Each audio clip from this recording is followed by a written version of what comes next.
नमो भगवते वासुदेवाय।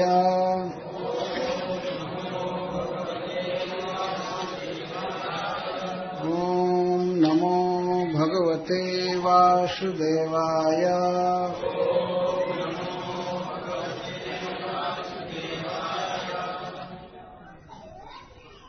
श्लोक 35।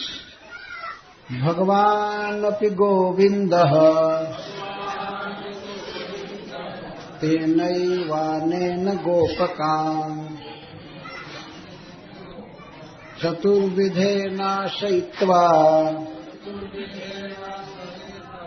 स्वयं च बुभुजे प्रभुः। एवं लीला नरवपुः नृलोकमनुशीलयन् रेमे गोप गोपीनाम् रमयन् रूपवाकृतैः। हरे कृष्णा कृष्णा कृष्णा हरे हरे, हरे राम राम राम हरे हरे। श्री भगवान की लीलाओं के श्रवण और कीर्तन वर्णन की बड़ी प्रशंसा की गई है सभी ग्रंथों में। श्रीमद् भागवतम में, भगवद गीता में, रामचरितमानस में और महाभारत में। और उन लोगों की भी बहुत प्रशंसा की गई है जो भगवान के कथा का श्रवण करते हैं, कीर्तन करते हैं, स्मरण करते हैं। तो हम लोग यहाँ पर इस आयोजन में भगवान कृष्ण के द्वारा की गई एक लीला का आस्वादन कर रहे हैं। शांति रखें।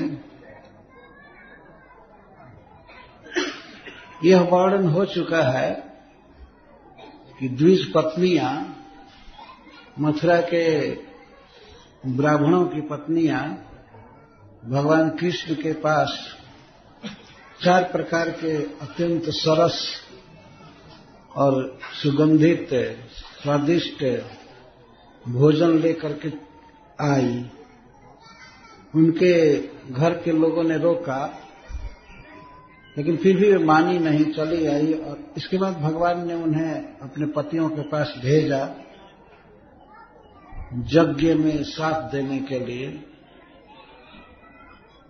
तभी भगवान की आज्ञा मान करके लौट आई और घर पर आने पर किसी ने उनके प्रति कोई दोष दृष्टि नहीं किया, बल्कि उन विप्र पत्नियों का सम्मान और अधिक बढ़ गया।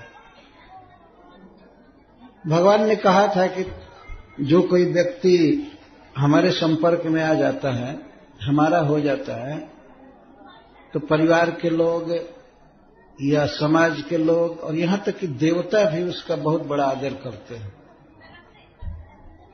भगवान इतने महान हैं कि उनके साथ संपर्क होने पर किसी का भी सम्मान बढ़ जाता है। तो उन विप्र पत्नियों के प्रति उनके घर के लोग, सास ससुर, देवर, जेठ या माता पिता, भाई, बंधु, कोई भी दोष दृष्टि नहीं किए, बल्कि उनका सम्मान और बढ़ गया। और अब श्रील सुखदेव गोस्वामी कहते हैं कि भगवान श्री कृष्ण भी ब्राह्मण पत्नियों के द्वारा दिए हुए 4 प्रकार के भोजन, चर्व्य, चोष्य, लेह्य और खाद्य, भक्ष्य और भोज्य, और इसके साथ लेह्य और चोष्य, इसका वर्णन पहले हो चुका है। तो 4 प्रकार के अत्यंत स्वादिष्ट पदार्थ भगवान अपने सखाओं को, गोपों को पहले परसे। गोपकान आशयित्वा गोपों को भोजन करा लिए और इसके बाद स्वयं च बुभुजे प्रभु, और स्वयं सबके बाद में खा लिया। गोप सखाओं को पहले भोजन करा लिए और इसके बाद तब भगवान खाए। प्रभु वे समर्थ हैं। इस पर प्रश्न होता है कि भगवान अकेले कैसे सबको परस दिए, हजारों गोप थे। श्रील सुखदेव गोस्वामी इसका उत्तर देते हैं, प्रभु वे समर्थ हैं, वे एक साथ तो करोड़ों लोगों को परस सकते हैं। ये 1000 सखा किस गिनती में थे, सबको दे सकते हैं। ये भगवान का स्वभाव है, प्रभाव है। वे खा लिए। तो श्रील सुखदेव गोस्वामी कहते हैं कि एवं लीला नर बपुः, इस प्रकार जिन्होंने मनुष्य लीला करने के लिए ही अपना नित्य सिद्ध नर शरीर प्रकट किया है, वे प्रभु रूप वाक कृतई, अपने रूप से, सौंदर्य से, वाक अपने वचन से, और कृतई अपनी लीलाओं से, क्रियाओं से गोपों को, गौओं को और गोपियों को बहुत सुख दे रहे थे। भगवान श्री कृष्ण का ऐसा अद्भुत सौंदर्य है कि उस सौंदर्य से सब लोग सुख में डूब जाते थे देख करके। रूप वाक कृतई, और उनकी बोली बहुत सुंदर बोलते हैं। ऐसा सुंदर गला वाला और ऐसा सुंदर वचन बोलने वाला और ऐसा सुंदर गायक कोई नहीं है, सारे ब्रह्मांड में कोई नहीं है। देवलोक के गंधर्व आदि श्री कृष्ण की केवल वार्ता की बोली सुनकर मूर्छित हो जाते हैं। अगर श्री कृष्ण गा दे तब तो कहना ही क्या। वे अकस्मात जब थोड़ा बड़े हुए तो उन्होंने बांसुरी बजाना चालू किया था। उस बांसुरी के स्वर से श्री नारद जी, भगवान शिव और अन्य सारे देवता मुग्ध हो गए। ऐसा वर्णन है एक श्लोक में, जब भगवान एक बार बांसुरी बजाने लगे वृंदावन में, इतनी सुरीली बांसुरी, इतना मादक आवाज कि भगवान शेषनाग के कान में जब वो आवाज गई तो वे झूमने लगे। भगवान शेषनाग झूमने लगे तो बड़े बड़े देवता उनके पास दौड़े, नहीं भगवान कृष्ण के पास दौड़े आए, कहे प्रभु पहले बांसुरी हटाइए, बंद कीजिए। क्यों? तो शेषनाग झूम रहे हैं, उनके मस्तक से भूमंडल गिरने वाला है। उनके मस्तक से भूमंडल गिर जाएगा तो सब लोग मर जाएंगे। वो इतने मस्त हो गए हैं कि अभी तो सिर हिला रहे हैं और अब नाचने लगेंगे, भूमंडल गिर जाएगा। तब भगवान ने थोड़ी देर के लिए बंद कर दिया। अच्छा ठीक है। तो शेषनाग पर ऐसा प्रभाव। भगवान शिव समाधि भूल जाते हैं, ध्यान जो करते हैं वो टूट जाता है। श्यामक के बसुरिया सुन के जिया जाला नाच बंसी ऐसी बाजी, छूटी गईले शंकर जी के ध्यान बंसी ऐसी बाजी। एक गीत गाते हैं, आगे गाना चाहते थे, धन्य कृष्ण। श्याम के बसुरिया सुन के जिया जाला नाच बंसी ऐसी बाजी, छूटी गईले शंकर जी के ध्यान बंसी ऐसी बाजी। ये सब फैक्ट है, तथ्य है। तो उनका वचन, उनका गीत, उनकी बोली सुन करके ब्रजवासी गौएं, गोप और गोपी ये सब रम जाते थे, सुख में विभोर हो जाते थे। श्री सुखदेव गोस्वामी यहां कह रहे हैं कि एवं लीला नर बपुः निर्लोकम अनुशीलयन, नर लीला करते हुए ही रूप वाक कृतई, अपने सौंदर्य से, अपने वचन से, गीत से और अपने लीलाओं से रमयन का अर्थ सुखयन, सबको आनंद सिंधु में डुबाते हुए, आनंद देते हुए, स्वयं भी वे में ब्रजवासियों को तो आनंद दे ही रहे थे, अपने आप आनंद ले रहे थे, सुख ले रहे थे। इस प्रकार के वे लीला किए। अनुशिक्षेन का अर्थ निज भक्ति प्रवर्तयन इत्यर्थ। और मनुष्य की ही लीला कर रहे थे। बाल लीला का ऐसा अद्भुत प्रभाव है भगवान का। बड़े बड़े महान पुरुष मनीषी मुग्ध हो जाते हैं भगवान की लीलाओं को सुनकर, देखकर। और जो लोग डायरेक्ट देख रहे थे उनको, उनका तो कहना ही कि कितना सुख का अनुभव करते हैं। तो इस तरह श्री कृष्ण स्वयं सुखी हो रहे थे और सबको सुखी कर रहे थे। तो भगवान की इस लीला को यहां तक कह करके, और अब श्री सुखदेव जी उन ब्राह्मणों पर क्या प्रतिक्रिया हुई, उनकी पत्नियां जब उनके पास गई तो उन पत्नियों का दर्शन करके उनकी क्या दशा हुई इसका वर्णन करते हैं। जब ब्राह्मणों की पत्नियां भगवान कृष्ण के पास से होकर के उनके पास गई तो उनका दर्शन करके, और कृष्ण प्रेम में जो विभोर थी, आंखों में आंसू आ रहा था, शरीर में सिहर अनुकूलक हो रहा था, वाणी गदगद हो रही थी, श्याम सुंदर कह करके कृष्ण, इसको देख करके ब्राह्मणों का चित्त बदल गया। अपने पत्नियों की भक्ति का प्रभाव उन पर इतना हुआ कि तत्काल ही उन्हें पश्चाताप भी होने लगा कि हाय हाय, हमने भगवान को भोजन नहीं दिया। वे अपने सखाओं को भेजे थे और भात मांग रहे थे, लेकिन हमने नहीं दिया। तो अथ अनुस्मृत ते विप्रा अन्वतप्यन कृतागसः जद विश्वेश्वरयोर यांचा महन अहन्मा नृविडम्बयो। भगवान श्री कृष्ण मनुष्य लीला कर रहे हैं, अन्यथा लक्ष्मीपति श्री कृष्ण को क्या आवश्यकता थी मांगने की। हम लोगों से, हम कंगालों से वे भोजन मांगे, यह उनकी एक लीला थी। वे तप्त हो गए। तप्त होने में मुख्य उनका विचार था कि जो विश्व के ईश्वर हैं श्री कृष्ण और बलराम, इनकी याचना को हमने नहीं विफल कर दिया, मांगने पर नहीं दिया। इस बात से, इस अपराध से अन्वतप्यम, वे पश्चाताप करने लगे। यदि कोई व्यक्ति से कुछ गलती हो जाए तो वह पश्चाताप करता है। पश्चाताप का मतलब है बाद में ताप, जलन, हृदय में शोक। तो उस शास्त्र कहता है कि उसका आधा अपराध तो केवल पश्चाताप से नष्ट हो जाता है। ये ब्राह्मण पश्चाताप करने लगे।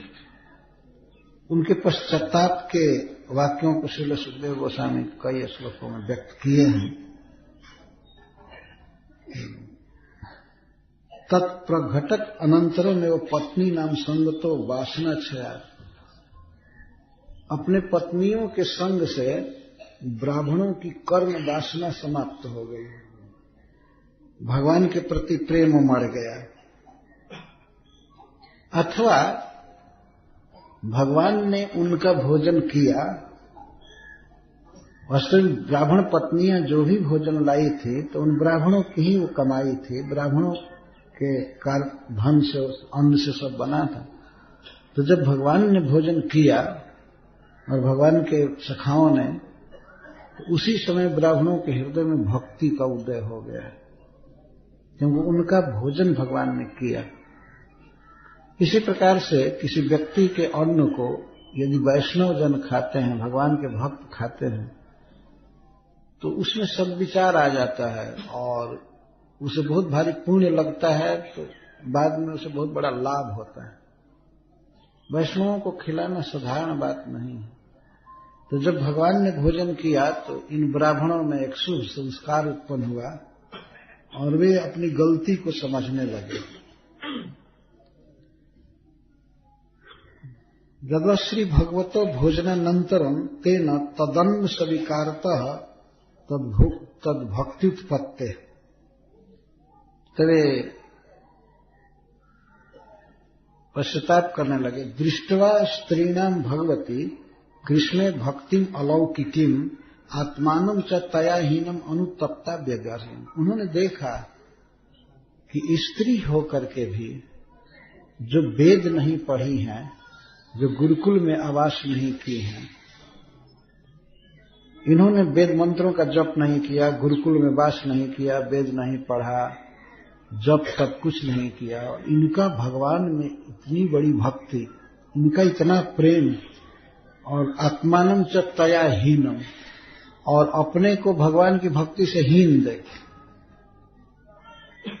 वो आगे कहते हैं कि हम लोग वेदों के विद्वान हैं, यज्ञ कर रहे हैं। एक भक्त कहते हैं कि यज्ञ पुरुष भगवान भोजन मांग रहे थे, और ये लोग उसी भगवान को अग्नि में स्वाहा स्वाहा करके भोजन दे रहे थे, और भगवान डायरेक्ट मांग रहे हैं तो नहीं दिए। तो डायरेक्ट मांग रहे थे कि भूख लगी, अपने सखाओं को भेजे कि जाकर के लाओ, लेकिन ये ब्राह्मण सुने भी नहीं, सुन करके भी अनसुनी किए। वो सोचे कि गाय बकरी चराने वाले ऐसे रास्ता पकड़ कर आ रहे हैं और इनको कैसे दे दें। वो सुने और वेद मंत्र पढ़ रहे थे, कोई स्वाहा बोल रहा था, कोई हवन कर रहा था, इंद्राय नमः स्वाहा इदम गृहाण इदम समर्पयामि इदम गृहाण इहा गच्छ इह तिष्ठ। देवताओं को बुलाते हैं तो ब्राह्मण मंत्र पढ़ते हैं, इसको पुरस्चरण कहते, बुलाते हैं पहले, आह्वान, हे देवता यह आगच्छ, यहाँ आइए, और यह तिष्ठ, यहाँ आकर के यहाँ हम पीढ़ा दे रहे हैं, आसन दे रहे हैं, बैठिए, और इदम गृहाण, और ये मैं दे रहा हूं, इसको ग्रहण कीजिए। तो बोल रहे थे मंत्र, यहाँ आकर के लीजिए, ये लीजिए, वो लीजिए, और यज्ञ के भोक्ता भगवान डायरेक्ट मां करके मांग रहे हैं, उनको नहीं दिए। यह है अज्ञान। बड़े बड़े लोगों में भी अज्ञान बहुत ज्यादा रहता है, नहीं दिए तो आज पश्चाताप कर रहे हैं।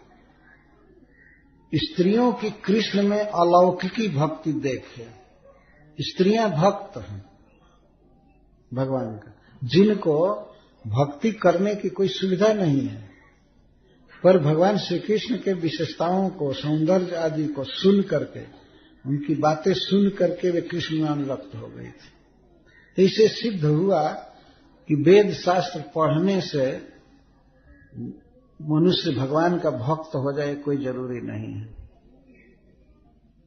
तो वेद शास्त्र पढ़ रहे थे, जग कर रहे थे, उनकी कोई मति भगवान में नहीं लगी और स्त्रियों की लगी, तो उनकी अलौकिकी भक्ति देखे। अलौकिकी का अर्थ है लोक से अतीत भाव, बीच बीच में लगना, कृष्ण के विषय में गाने लगना, कृष्ण का स्मरण करना, कहीं स्तंभित खड़ी हो जाना, पुराती चिराती श्याम सुंदर का स्मरण करके और स्तंभित हो जाती थी, घर का कोई काम ठीक से नहीं कर पाती थी, और कोई कृष्ण कृष्ण प्रियतम यह बात कह करके उनके शरीर में पुलक हो जाता था, रोमांच होता था, गला गदगद हो जाता था।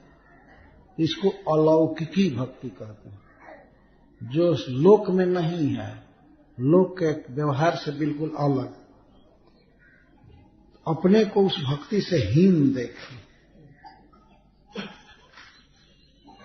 हम इस भक्ति से हीन हैं और धिक्कार है हमको, तो अपने को धिक्कारने लगे। वो कहते धिक जन्म नस्त्रिवृत, धिक व्रतम धिक बहुज्ञता, धिक कुलम धिक क्रिया दाक्षम विमुखा ये तोधोक्षज। जो अधोक्षज से विमुख है, भगवान श्री कृष्ण जो इंद्रियों से परे हैं, वो कृपा करके आंखों के सामने प्रकट हुए हैं, अवतार लिए हैं, साक्षात परब्रह्म भगवान, और उनसे हम विमुख रह गए। भगवान को हमने नहीं समझा तो हमारा जन्म धिक्कार है, त्रिवृत जन्म। किसी द्विज का, किसी महान व्यक्ति का जन्म तीन प्रकार से होता है। एक तो माता पिता से, इसको शौक्र जन्म कहते हैं। तो हमारे माता पिता बड़े हैं, हम माता पिता से जन्म लिए, और दूसरा जन्म उपनयन संस्कार होता है। दूसरा जन्म उसको सावित्र जन्म कहते हैं। शौक्र जन्म, सावित्र जन्म, और तीसरा है दैक्षिक जन्म, दीक्षा लेना भगवान की भक्ति के लिए या और विविध कर्म करने के लिए, यज्ञ करने के लिए। तो ये ब्राह्मण कह रहे हैं कि हमारा तीनों प्रकार का जन्म धिक्कार है। हमने माता पिता से, बड़े माता पिता से जन्म लिया कुलीन से, लेकिन वो जन्म बेकार है। वास्तव में जिस व्यक्ति में भगवान की भक्ति नहीं है, उसका जन्म, उसका कर्म, उसकी विद्या, ज्ञान सब बिल्कुल कंडम चीज है, किसी काम का नहीं है। कभी कभी लोगों के मन में अभिमान होता है कि हम बहुत ऊंचे कुल में जन्म लिए। तो ऊंचे कुल में जन्म लेकर के यदि भगवान की भक्ति नहीं किए तो वह ऊंचा कुल बिल्कुल गधा और कुकुर के जन्म से भी गया रहता है। तिनते खर सुकर स्वान भले, जड़ता बस तेन कहे कछुआ, जल जाऊ सो जीवन जानकी नाथ, जिये जग में तुम्हारो बिनु है। गोस्वामी जी कहते हैं तुलसीदास जी की, हे राम, वह जीवन जल जाए जो राम का नहीं हुआ। ये ब्राह्मण आज पश्चाताप कर रहे हैं, हमारे 3 प्रकार के जन्म को धिक्कार है। बहुत माता पिता कुलीन मिले, पढ़े लिखे मिले, बड़ा संस्कार हुआ, इसके बाद उपनयन संस्कार हुआ, जनेऊ दिया गया और ओमकार के जप की सुविधा मिली, और इसके बाद दीक्षित हुए, यज्ञ करने का अधिकार मिला। तो शौक्र जन्म, सावित्र जन्म और दैक्षिक जन्म, तीनों जन्म को धिक्कार है, गर्हित कंडम है, किसी काम के नहीं है। और धिक व्रतम, धिक बहुज्ञता, हमने बहुत प्रकार का व्रत किया। व्रत का यहाँ अर्थ है ब्रह्मचर्य का पालन किया, विवाह से पहले ब्रह्मचर्य का पालन किया, वेद का अध्ययन किया, गुरुकुल में वास किया, तो हमारे उस व्रत को धिक्कार है। ऐसा करके भी भगवान कृष्ण की में भक्ति नहीं हुई तो वो धिक्कार है। धिक बहुज्ञता, हमारे वेद शास्त्र के ज्ञान को धिक्कार। हम क्या पढ़कर किए, इतने बड़े पंडित बने, वेद के मंत्रों को पढ़े, वेद के श्लोकों को जान रहे हैं, इतना बड़ा ज्ञान है, लेकिन यह ज्ञान बिल्कुल कंगन है, किसी काम का नहीं है। यदि यह ज्ञान कृष्ण की तरफ बढ़ने में मदद नहीं किया तो आज हम लोग ज्ञानी हैं, इतने बड़े वेद के विद्वान हैं, लेकिन किस काम का है। और धिक कुलम, हमारे इस कुल को धिक्कार है, जिस कुल में हमने जन्म लिया, और इस कुल में जन्म लेकर भी भगवान कृष्ण की भक्ति नहीं किया।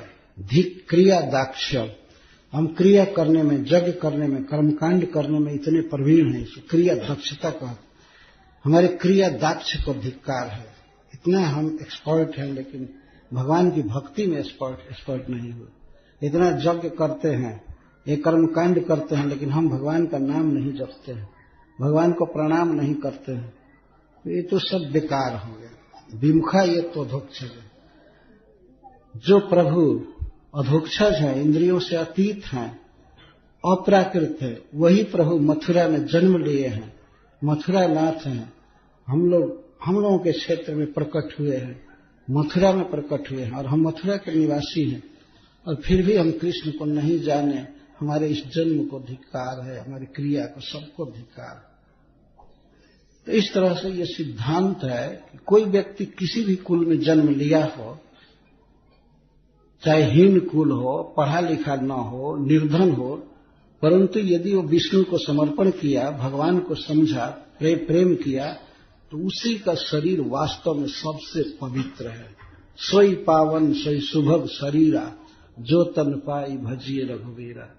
वही शरीर पवित्र है, और वही शरीर दूसरों को पावन करने वाला है, दूसरों को पवित्र करता है।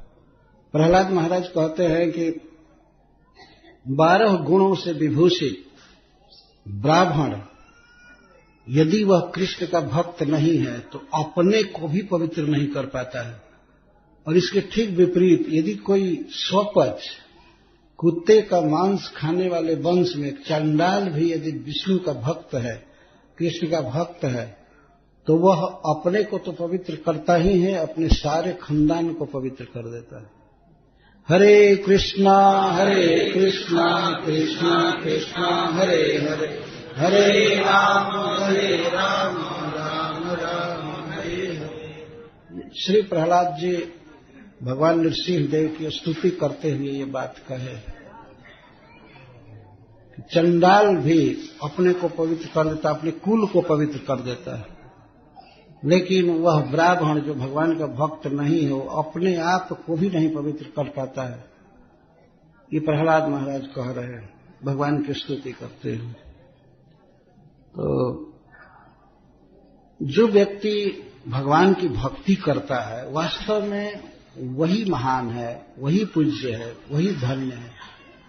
आज ब्राह्मण इस बात का रियलाइजेशन कर रहे हैं, समझ रहे हैं कि ओहो, हमने क्या किया, हम भगवान कृष्ण से प्रेम नहीं किए, उन्हें हमने भोजन नहीं दिया, हम उनका जप नहीं करते, हम उन्हें प्रणाम नहीं करते, तो सब कुछ हमारा गर्हित है। और क्या होगी संसार में उपलब्धियां, किस काम में आ सकती है। मान लीजिए इसी तरह से कोई बहुत बड़ा मंत्री है, बहुत धनी है, बहुत बड़ा प्रोफेसर है या याज्ञिक ब्राह्मण है, ये सब कर्म क्या करेंगे उसको। ये तो जमराज के चंगुल से भी नहीं छुड़ा सकते हैं।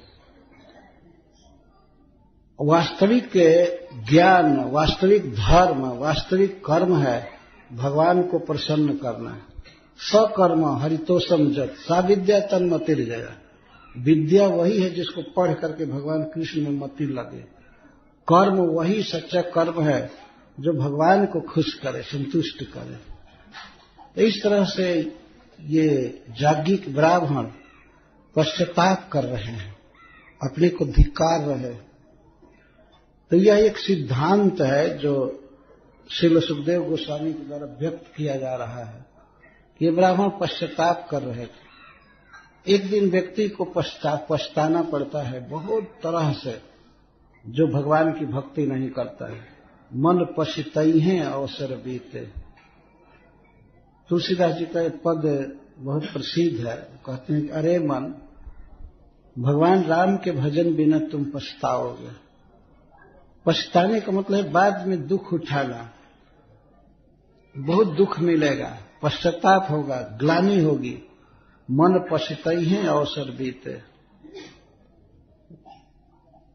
दुर्लभ देह पाई हरिपद भजु वचन करम अरुहिते।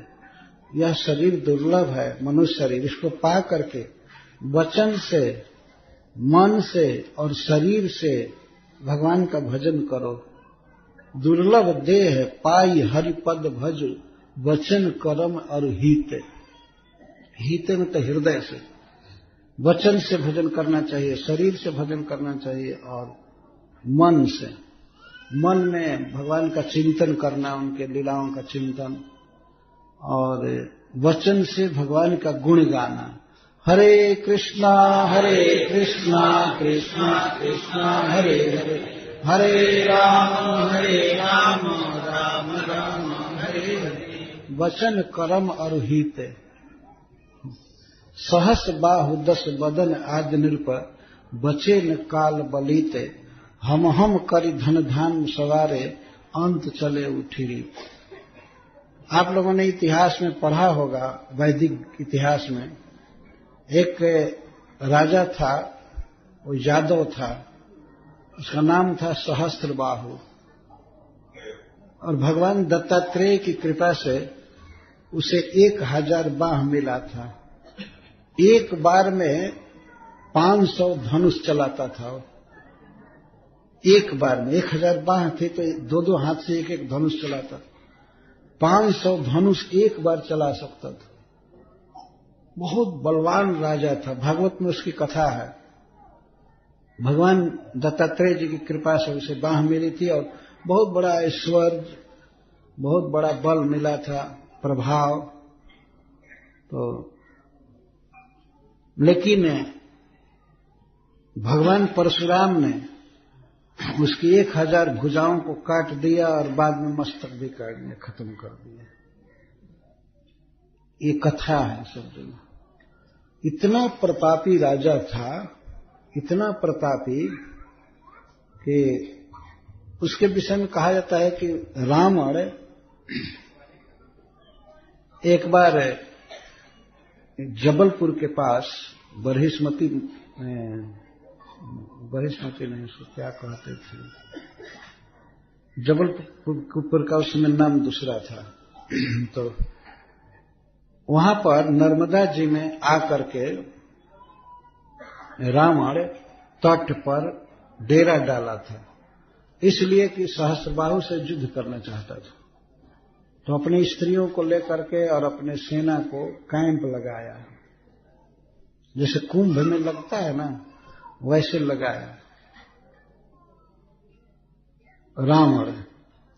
तो उसके ठीक नीचे, कुछ किलोमीटर नीचे सहस्त्रबाहु आया और आकर के नर्मदा जी में अपने बाह को फैला दिया।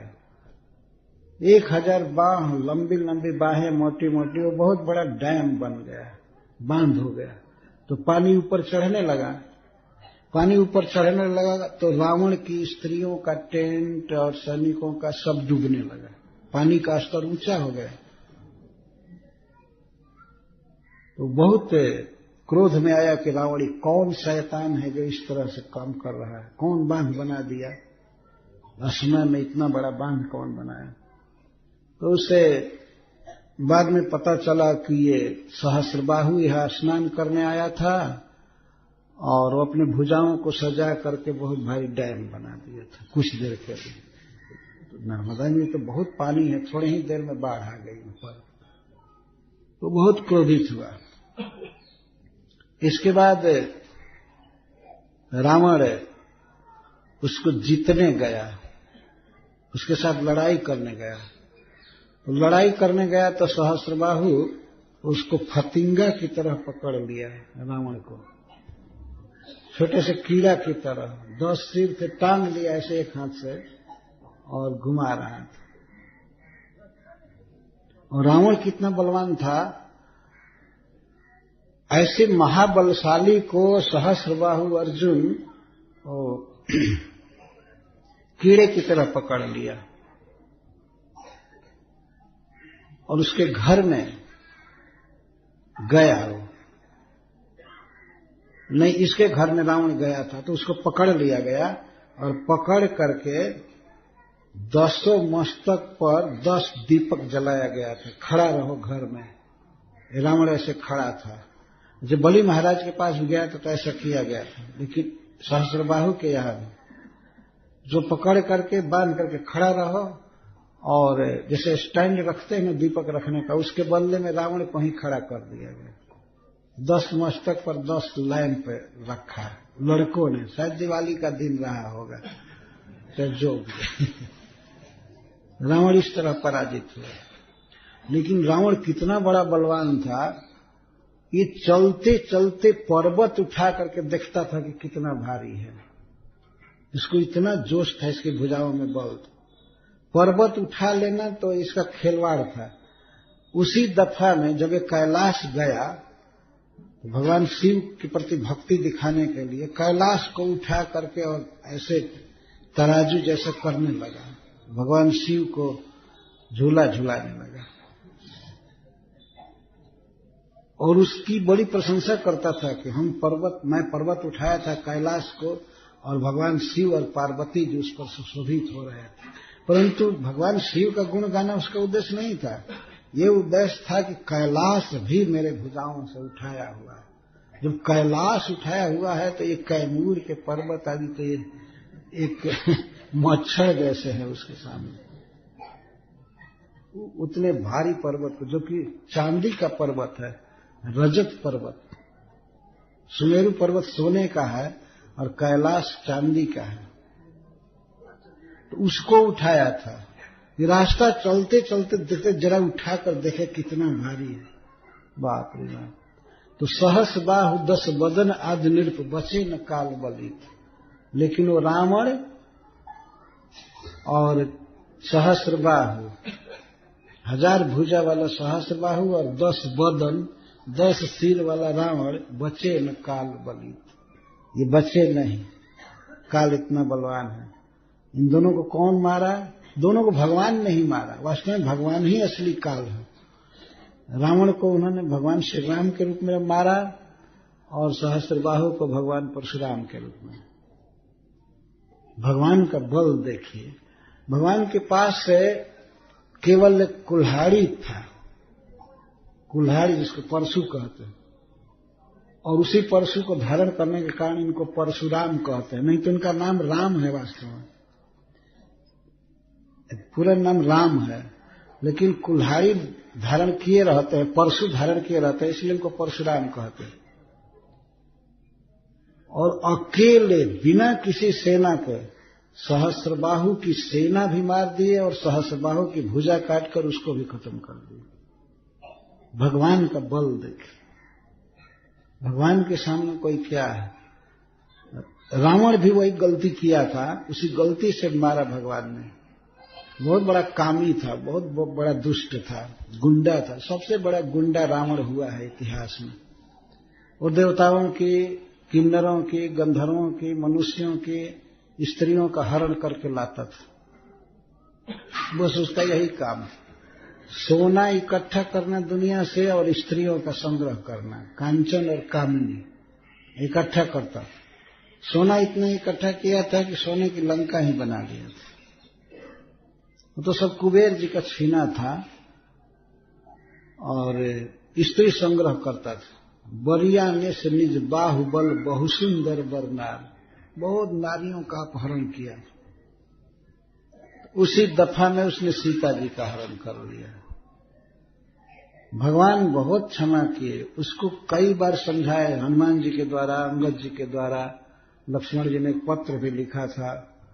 कोई बात नहीं, हनुमान जी ने तो यहां तक कह दिया कि तुमने सीता का हरण किया, यही बहुत बड़ी गलती है, क्षमा करने योग्य नहीं है, लेकिन तुम अगर सीता को दे करके भगवान के चरण में गिर जाओगे तो भगवान माफ कर देंगे। तो इस तरह समझा रहे थे कि राम चरण पंकज उर धरहूं, लंका अचल राज्य तुम करहूं। लंका में अचल राज करो, ये करो, करो, और सीता को आगे करके बस पैर पर गिर जाओ भगवान। तो रावण कहता है, अजीब हंसी किया लंका के पार्लियामेंट में, हनुमान जी भाषण कर रहे थे। तो रावण कहता है, मां हमारा भाग्य देखो, हमको बानर गुरु मिला सिखाने वाला। फिर कहता, तुमको डर नहीं लगता है? मेरा परिचय जानते हो मैं कौन है? तुमको डर नहीं लगता है मुझे उपदेश करने में? अभी मार दूंगा तुमको। तो हनुमान जी कहा, उल्टा हो ही कहा हनुमान, हमको मारने को कहते हो, एकदम उल्टा हो जाएगा, अभी मार दूंगा, लेकिन हमको भगवान ने आज्ञा नहीं दिया है मारने का, क्या करें। वास्तव में हनुमान जी मार सकते थे, वो कोई झूठी बात नहीं कहते। जो रावण कहा कि इस तरह बढ़ करके बोल रहे हो, हमको उपदेश कर रहे हो, तुम्हारी मृत्यु निकट आ गई। तो हनुमान जी कहते हैं कि क्या कहूं, भगवान ने मुझे आदेश नहीं दिया, नहीं तो अब भी मैं तुम्हारा वध कर देता। इस तरह से कह रहे, निर्भय बोल रहे थे हनुमान जी। तो रावण इतना बड़ा बलवान व्यक्ति था, इतनी गलती किया, भगवान क्षमा कर रहे थे, समझा रहे थे। हाँ, अंगद जी समझाए, कई लोग समझाए। उसका एक बेटा था पुलस्थ नाम, नहीं दूसरा नाम था पुलस्थ, उसके कुल खानदान के गोत्र का नाम था, एक ऋषि का। प्रहस्त समझाया, भाई समझाया विभीषण, लेकिन विभीषण जी को लात मार कर कहा कि जाकर उसी को सिखाओ, जाओ हटो यहां से लंका से। लात मारा, कहा कि ये ज्ञान तुम्हारे पास जो भी है उसी को देना। नहीं माना, इतना घमंड में था। लेकिन जब लंका के मैदान में भगवान ने 31 बाण चढ़ाया अपने धनुष पर और मारा, 10 बाण से उसके 10 मस्तक काटे गए, 20 बाण से उसकी 20 भुजाएं, और 1 बाण से नाभि सरोवर में जो अमृत था उसको अग्नि बाण से जला दिया, गिरा। उसकी स्त्रियां रो रही थी लंका में, ये भागवत में वर्णन है। रोती हैं, कहती हैं कि ये लंका विधवा हो गई और वयम च, कृतैसा विधवा लंका वयम च कुलनंदन, हे कुल को आनंद देने वाले, आपने विधवा को तो लंका किया, राजाहीन हो गई लंका, तो लंका को विधवा किया और वयम च हमको भी विधवा किया। और देहम कृतोन्नम गृध्राणाम आत्मा नरक हेतवे, अपनी पत्नियां कह रही हैं रावण से कि आपका जो देह था वो गिद्धों का अन्न बन गया है, गिद्धों का भोजन, अन्न माने भोजन, अब ये गिद्ध खाएंगे। इसका कोई संस्कार करने वाला भी नहीं है कि जला उला करके ठीक से करे। हजारों भुजाएं फैली हुई थी, मस्तक फैले हुए थे, भगवान बहुत काट काट करके लीला किए थे, और अब देह पड़ा हुआ है। ये देह गया गिद्धों के पेट में, और आप गए नरक में, आत्मा नरक है। तब स्त्रियां कह रही हैं आप तो गए नरक में, उसके काम को देखी थी इसलिए कहती हैं कि ये तो नरक में गया निश्चित। रो रही हैं तुम तो गए नरक में, पिया बनहला गठरिया अपजस के। एक गीत गाते हैं कि स्त्रियां रो रही हैं, नहीं रोने मरने से पहले मंदोदरी कह रही है पिया बनहला गठरिया अपजस के, आखिर मरबा लेकिन सीता के ना लौटाइए। तो वो इस तरह से रावण को इतना समझाया गया, नहीं समझा, अंत में मारा गया, अंत में बुरी तरह से मारा गया और सहस्रबाहु मारा गया। तो इस तरह से कोई नहीं बच सकता है। सहस्रबाहु 10 बदन आदमी तो बचे न काल बलीते, हम करी धन धाम सवारे अंत चले उठी। सब हम ये हैं, हम ये हैं, हम वो हैं, धन सवारे घर बनाए, धाम सवारे, धन धाम सवारे, खूब अच्छा अच्छा महल ये वो सजाए, सोना लगाए उसमें, और धन इकट्ठा किए, भाई का विमान छीन करके पुष्पक विमान ला दिया सीधा, अलकापुरी से जाकर के छीन करके लाया था देवता के यहां से, कुबेर जी का विमान। धन संवारता था, धाम इकट्ठा करता, अंत चले उठी रीते, और अंत में खाली हाथ चल सब इकट्ठा किए। घर यही बना रहता है, रावण का बना रहा, सहस्रबाहु का बना रहा, और अंत चले उठी रीते, अंत में रीते खाली हाथ चलते, खूब इकट्ठा करते, ऐसे करेंगे तब तक मर गए, खाली हाथ चल दिए।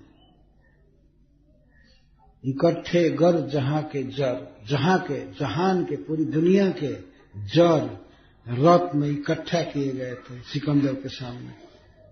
इकट्ठे गर जहां के जर, सभी मुल्कों के माली थे, और बड़े बड़े राजा वहां पर जुटे हुए थे। सभी देश के प्रदेश के राजा, सिकंदर जब गया दुनिया से दोनों हाथ खाली। इतना दिग्विजय किया इधर उधर सब, लेकिन दोनों हाथ खाली थे। एक पैसा भी लेकर नहीं जा सकता है कोई मरने के बाद, और न तो मोटरसाइकिल ले जा सकता है, न कार ले जा सकता है, और न तो घर का कोई बेड कोई कहे कि हम मरने के बाद दूसरे जन्म में इसको बिछाएंगे, नहीं। हमारे भारतीय संस्कृति में बहुत अच्छा किया जाता है कि मरने पर कमर का डाना भी तोड़ लिया जाता है, जो भी पहना रहता है एक बार तोड़ करके हटाने का विधान है। मृत्यु सर्वहरश्च, सब छीन लिया जाता है, दिखाया जाता है। और भारत का हिंदुओं का जो ये नाता है कि राम नाम सत्य है, ये बहुत समीचीन है। ये उसके लिए नहीं बोला जाता है जो मर गया, जो जीवित है उनको सुनाया जाता है कि देखो सब कुछ झूठा है, मर गया, राम नाम जपो, हरे कृष्णा कृष्णा कृष्णा हरे हरे, हरे राम राम राम हरे। तो क्या है किसी व्यक्ति के उच्च कुल में जन्म लेने को और बहुत बड़ा धन इकट्ठा करने को? भगवान का भक्त नहीं हुआ तो सब कुछ बेकार है। वहीं विभीषण जी राजा भी बने लंका के और उनका जीवन लंबा हुआ। वहीं रावण मारा गया बुरी तरह। भगवान की शरण लेने से विभीषण जी को वैभव भी मिला। जिस दिन राम से भेंट हुई उसी दिन भगवान राम ने उनको कहा, हे लंका के राजा, कहो कैसे हो। कहुलंकेश सहित परिवारा, कुशल कुठार वास तुम्हारा। भगवान ने कह दिया, हे लंका के राजा, कहो कैसे रहते हो। तुम्हारा वास तो बहुत भयंकर जगह पर है, राक्षसों के बीच कैसे रहते हो। कुशल कुठार वास तुम्हारा, अपना कुशल कहो। उन्होंने अपना समाचार सुनाया था हनुमान जी से। विभीषण जी ने कहा था कि सुनो पवन सुत रहनी हमारी, जिमी 10 नन बीच जीभ बेचारी। जैसे 32 दांत के बीच में जीभ रहती है, वैसे मैं राक्षसों के बीच रह रहा। बहुत बच करके जीभ को रहना पड़ता है, नहीं थोड़ा इधर उधर होती है तो कच्छ से दांत लग जाते। वहां तो सारे राक्षस थे, असुर थे, और उनके बीच में विभीषण जी रहते थे। वो हनुमान जी से सुना रहे हैं, सुनो हूं पवन सुत रहनी हमारी, जिमी 10 नन बीच जीभ बेचारी। क्या बताऊं। ये बात फिर भगवान राम पूछ रहे हैं भेंट होने पर कि कहो लंका के राजा कैसे रहते हो। तो लंकेश क्यों कहे, क्योंकि राम के वचन में और राम के एक्शन में भेद नहीं हो। कह दिए कि लंका का राजा होगा तो होगा, और रावण का वध करके भगवान ने विभीषण को लंका का राज दे दिया। तो यहां पर प्रसंग ये था कि व्यक्ति को ये नहीं सोचना चाहिए मैं बहुत बड़े उच्च कुल में हूं, विद्या पढ़ा हूं, मैं बहुत बड़ा मंत्री हूं, ये हूं। इसमें कुछ भी नहीं है।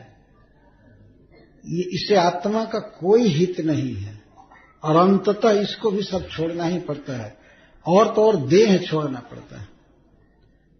मनुष्य जीवन में सार क्या है, असली रत्न क्या, असली धन क्या है, वो है हरे कृष्ण महामंत्र, राम नाम पायो जी मैं तो राम रत्न धन पाया। मीरा जी कहती हैं मुझको मुझको रत्न मिल गया। और वो क्या रत्न है, राम कृष्ण, भगवान का नाम ही सबसे रत्न है।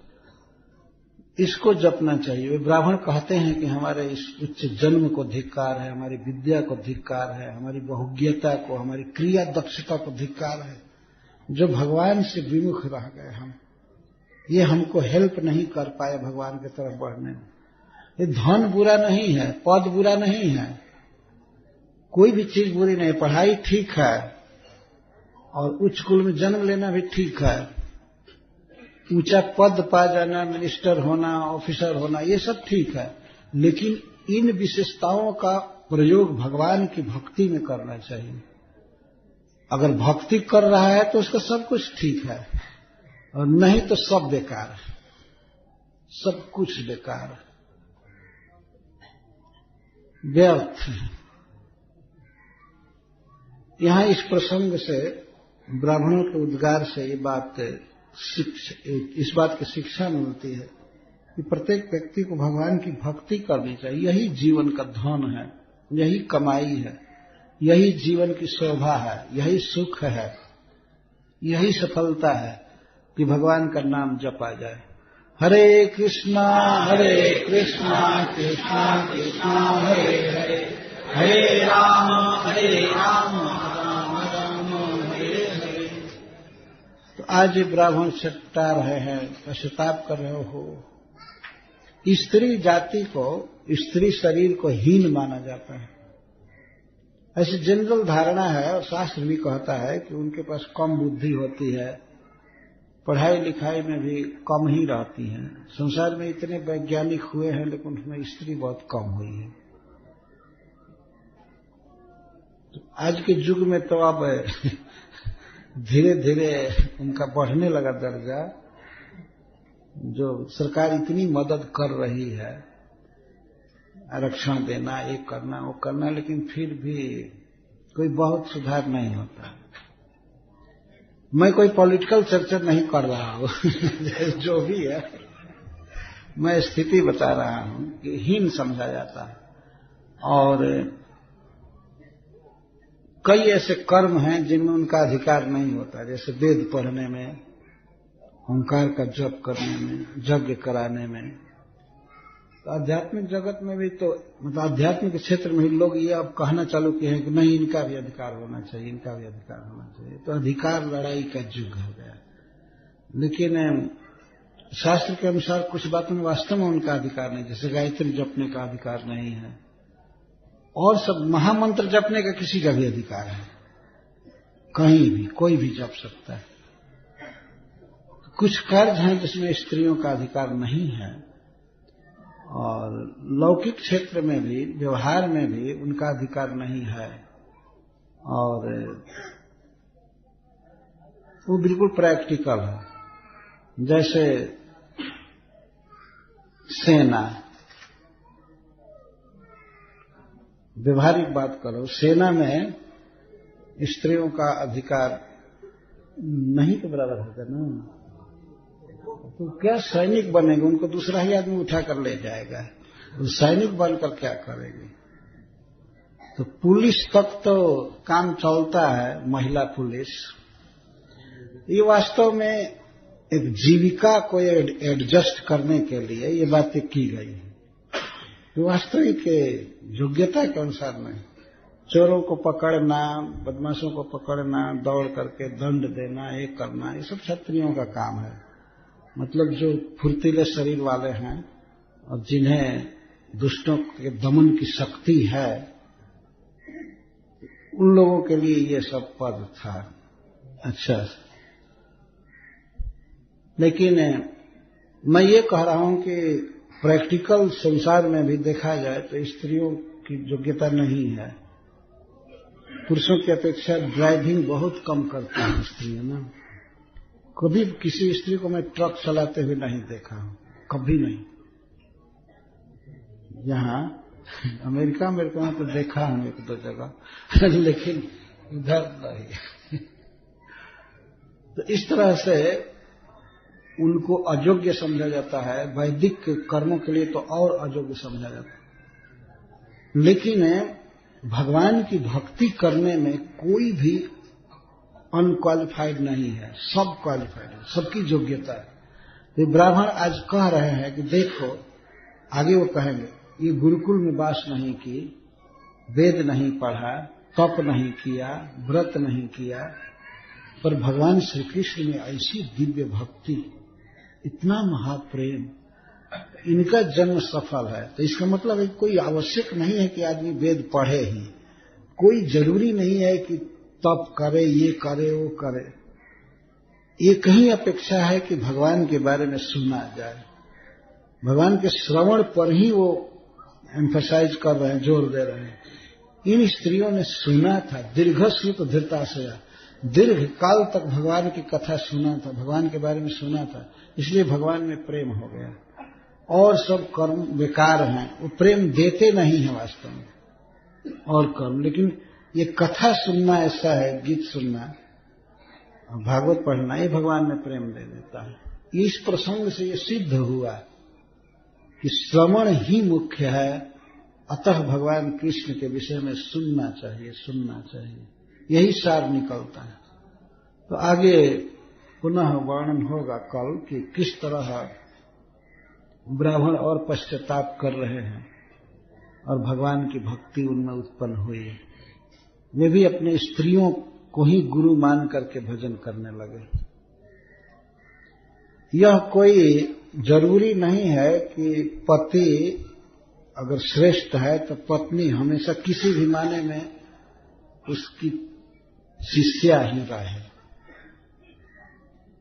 किसी किसी माने में स्त्री आगे हो जाती है। जैसे मान लीजिए स्त्री अगर पढ़ ली है और पति ऐसा मिला है जो पढ़ना नहीं जानता है, तो क्या यह जरूरी नहीं है कि स्त्री उसको पढ़ावे? पढ़ा सकती है, वो ये नहीं कह सकता अरे मैं मर्द हूं और स्त्री हमको पढ़ाएगी। क्यों नहीं पढ़ाएगी? जो पढ़ी है तो क्यों नहीं पढ़ाएगी? तो ये ब्राह्मण अपनी स्थिति समझ रहे थे, उन्होंने अपनी स्त्रियों को गुरु भाव से देखा उनसे वे भक्ति सीख रहे थे, उनको देखकर थोड़ा भी संकोच नहीं और हीनता का भाव नहीं।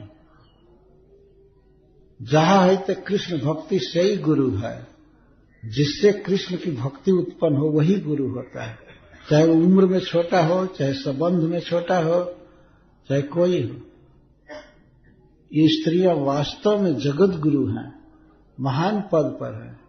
और उसी दिन से भगवान के प्रति प्रेम देख करके ब्राह्मणों ने उनके प्रति ये भाव रखा कि हमारे पूज्य है, हमारे गुरु हैं। उनके प्रति वो भाव नहीं रखे कि हमारी पत्नी है, ये सेवा करे, ये सेवा करे, या शारीरिक संग आदि की तो कोई बात ही नहीं रही। इतनी श्रद्धा उमड़ गई उनकी। तो वे जाना चाहते थे कंस के पास, लेकिन इस भय से नहीं गए कि भेद खुल जाएगा कि कृष्ण भगवान है और यही वसुदेव जी के पुत्र हैं, जेल में जन्म हुआ, नंद के यहाँ छिपा करके रखे गए हैं। तो नंद महाराज आदि को तो सीधे अरेस्ट करके ले जाएगा कंस, यदि हम लोग जाएंगे दर्शन करने। तो कंस सोचेगा कि इतने बड़े बड़े ब्राह्मण जब कृष्ण का दर्शन करने आ रहे हैं तो लगता है यही विष्णु है जब वसुदेव के यहाँ जन्म लिया था। और माता दुर्गा जी ने कह दिया था कंस को कि तुमको मारने वाला कहीं जन्म ले चुका है। माता दुर्गा जी ने ये नहीं कहा कि यही इसी जेल में जन्म लिया और चला गया गोकुल। उन्होंने ये कह दिया कि तुम क्यों बेकार अन्य बच्चों की हत्या कर रहे हो, तुमको मारने वाला कहीं जन्म ले चुका है। उसको भ्रम में डालने के लिए योग माया ने कहीं शब्द का अर्थ किया, तुमको मारने वाला कहीं जन्म ले चुका और वो मारेगा, ये भी कहा, कंस को सूचित किया। तो कंस तो इस दुविधा में रहता ही था कि कहीं न कहीं जन्म ले लिया। जब ब्राह्मण जाते दर्शन करने के लिए तब तो समझ जाता बस यही है विष्णु। इतने बड़े बड़े ब्राह्मण दर्शन के लिए जा रहे हैं, तो बेचारे ब्राह्मण नंद बाबा की रक्षा के लिए, ब्रजवासियों की रक्षा के लिए नहीं गए दर्शन करने। उस समय नहीं गए, बाद में तो छिप करके रात में जहां तहां तो दर्शन किए ही होंगे, बिना दर्शन किए नहीं माने होंगे, लेकिन प्रकट नहीं गए। उस समय चल करके और रुक गए रास्ते। नहीं, एक मत का नहीं, जाना ठीक नहीं, चलेंगे अब किसी को बताएंगे नहीं, लोग में हल्ला नहीं होगा, तो अब अकेले में जाएंगे रात में। उनके उद्गार कुछ शेष हैं, ये प्रोग्राम के बिल्कुल अंत में पूरा किया जाएगा, और उसके बीच में भगवान का गीत और कुछ भक्तों का